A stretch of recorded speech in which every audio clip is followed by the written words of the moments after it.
So you're on PC Part Picker, you're looking to build a brand new, spanking new gaming PC. You want the best CPU, you want the best graphics card, and you may be thinking about cutting corners on your PSU, your CPU cooler, and maybe your motherboard. Now in this video I'm going to go over things you can not cut corners, just save yourself a bit of money and maybe use that money to put it towards something better like a graphics card, or get a better CPU, or RAM. RAM can be a really important part of a gaming PC. Now, again, in this video, I'm going to go over 5 things you should always consider when building your gaming PC, because I've seen some YouTubers giving misinformed information about places you can cut corners, and they're really not thinking about upgradability. Now, many of you watching that may think, I don't want to upgrade my PC, but in a year's time, trust me, you will end up wanting to upgrade your PC. I've made many of these mistakes, what these other YouTubers have said, and I don't want the same to happen to many other people who are spending a lot of money on a computer. Now, if that sounds interesting to you, you're in the fucking right place. Now let's jump into this video.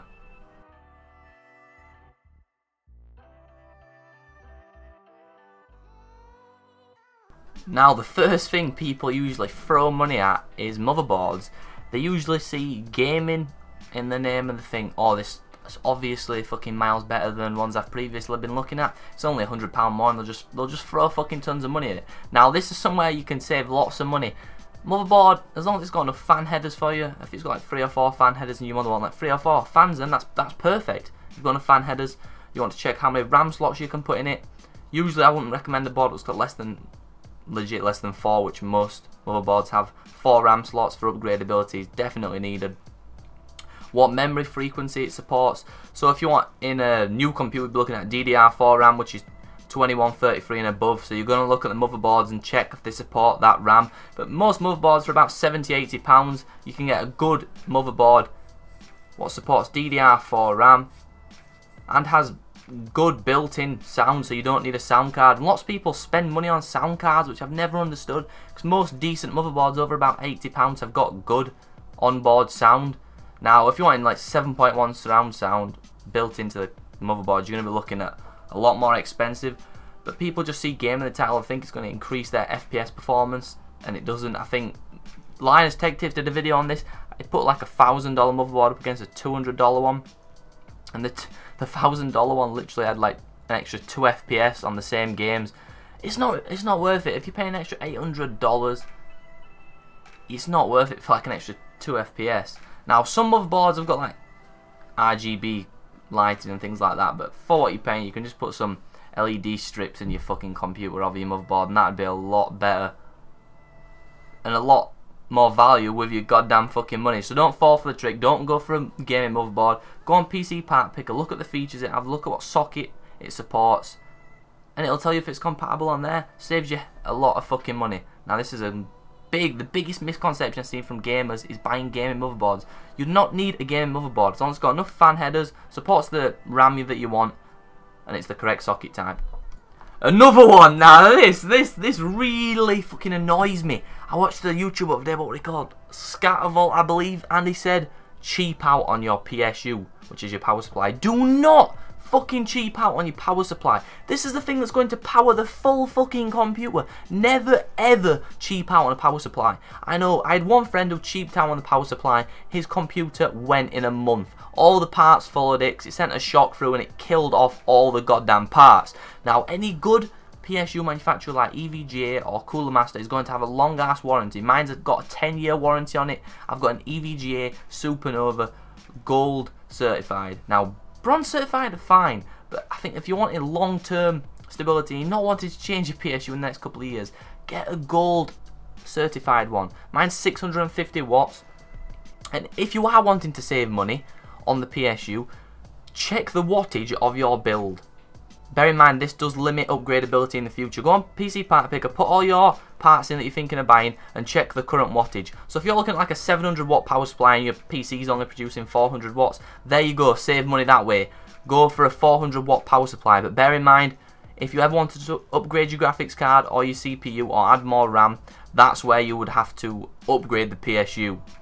But it's a lot better than cheaping out on a PSU, taking all the goddamn parts with you when something bad happens to it. And bear in mind, good PSUs also come with lots of cool different cables, whereas if you get a cheap one, they might not come with as many cables, and you're spending money that way. you're buying all these cables, plus your computer is in bad hands, one static shock or something like that, and the full fucking computer goes. Now that's always been my biggest scare, getting a good PSU. Get a gold certified one. That's just my advice to you. And there is also 3 different types of PSUs. There's fully modular, semi-modular, and non-modular. Now modular doesn't come with any cables pre-attached to it. You use the cables that you need. Semi-modular comes with 1 or 2 cables connected to it, which you may or may not use.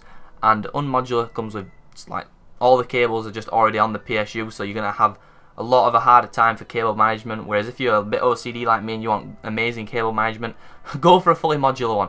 It might cost a bit more. Mine's fully modular, £90, and it's gold certified, 650 watts from EVGA. Plus it comes with a 10-year warranty.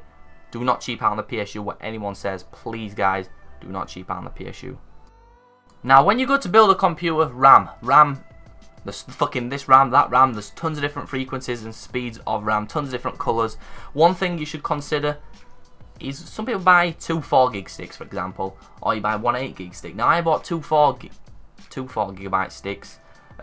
It's cool, it runs in dual channel, but your upgradability is going to be limited in the future. Most motherboards have 4 slots for RAM, and if you've gone for a mini or micro ATX board, they might only have 2 slots. Now if you've already got 2 slots, that's it, you've done 8GB of RAM, no upgradability for the future. And if you find out that you're doing in the future, I know, streaming, rendering, photo editing, you will need more RAM. 8GB is not going to be enough. 8GB is tons for games, but if you're doing other things, you'll notice it slowing down a bit. And if you've used 4GB sticks, less upgradability. My recommendation is, when you first build your PC, get 1 8GB stick, and then if you find out you want to upgrade, you can put 3 more 8GB sticks in and have 32GB of RAM. It's just a lot simpler. It may be a little bit more expensive to get 1 8GB stick than 2 4GB sticks, but £3 or £4 for better upgradability in the future is 100% worth it. The bread and butter, one of the most important things on a gaming computer is the CPU and graphics card. Now always, graphics cards, always great. Go for the best one you can currently afford. I currently have got GTX 970 without limiting the rest of your build too much.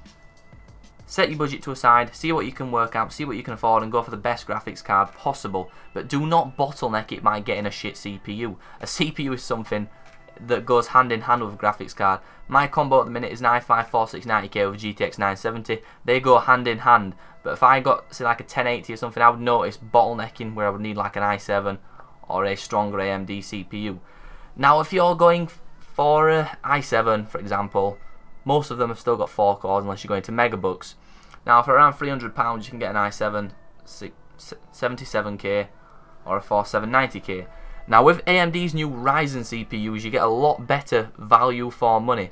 Now your gaming performance might be slightly worse with a Ryzen CPU, but if you are looking at doing lots of multitasking, say you're playing a game on one monitor and you're rendering a video on the other, Ryzen is 100% going to be better for this. With the cheap ones coming with like 8 cores and the ones slightly above with 12 cores, you would need those cores just to do extra things. Especially it goes hand in hand with the RAM. If you're playing a game you want to render a video in the background, that's basically impossible on my computer. Not many people are going to be doing that, but if you're using your PC as a workstation as well as gaming, 100% go for Ryzen. I love Intel, but with the extra cores you get for the exact same price, Ryzen is fucking amazing for what you're getting. Photoshop, 100%. If you're using Photoshop on one monitor, someone's doing some work, you've got 2 keyboards plugged in, you're playing a game on the other, you're going to notice a hell of a lot of lag with fucking Intel, unless you go for really expensive ones, which I guess not many of you are, otherwise you won't be watching this video.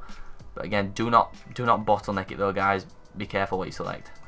The last point, now this one is pretty funny because lots of people go absolutely overboard and spend half of their goddamn budget on peripherals. Now these are some things you can upgrade whenever you want. You do not need a fancy mechanical keyboard when you first start out. When I first started PC gaming around 2 years ago, I got the cheapest combo I could get. And I even made a video on this about a year ago. The 5 cheapest gaming keyboard and mouse combos you can get on a budget. And I think I spent £20 and I got myself a membrane gaming keyboard with LEDs with a mouse. And if you don't want to spend that much, I'm sure you or your friends are going to have an old keyboard lying around, or an old mouse. I mean, even if you go to a goddamn charity shop or something, or a thrift shop, I'm sure they've got mice and keyboards around for like 10, 15 bucks. This is just where so many people blow the budget. I've seen some people get like a shitty GTX 950, partner it with an amazing CPU, and then spend all the money on like a Corsair K95 keyboard, and I'm just thinking, what the fuck are you doing? You're spending like £200 on a fucking keyboard and limiting your graphics potential, and you're wanting to play games. I've really never understood this. I mean, I got a crap keyboard and mouse, but that's one thing that's never going to affect your performance of your computer, so there's no point spending so much money. You may have the money in a couple of weeks or a couple of months time. Surely you can wait to get a better mouse and keyboard in a couple of months time. That's just one of the biggest pet peeves I've got with PC gaming. Some people think the keyboard and mouse is going to make a huge difference. Now, don't get me wrong, it does make a difference in games like CSGO and things where you need, like, cherry keys are always better than, mechanical keyboards are always better than membrane. Let's get that straight. But a month or two without them is not going to kill your gaming performance. Some people think that it's absolutely essential. It's not. Save your money, put it towards a better graphics card or a better CPU. Then in a couple of months, get the keyboard and mouse that you originally wanted when you've got the money. That is it, boys. If you did enjoy this video and it helped you out a lot, and girls, if anyone watching, please smash that thumbs up button. Let me know in the comments what you want me to do regarding PC gaming again. I did this because I've seen a lot of YouTubers misinforming people, and I did get one question off someone on Google Plus of all platforms.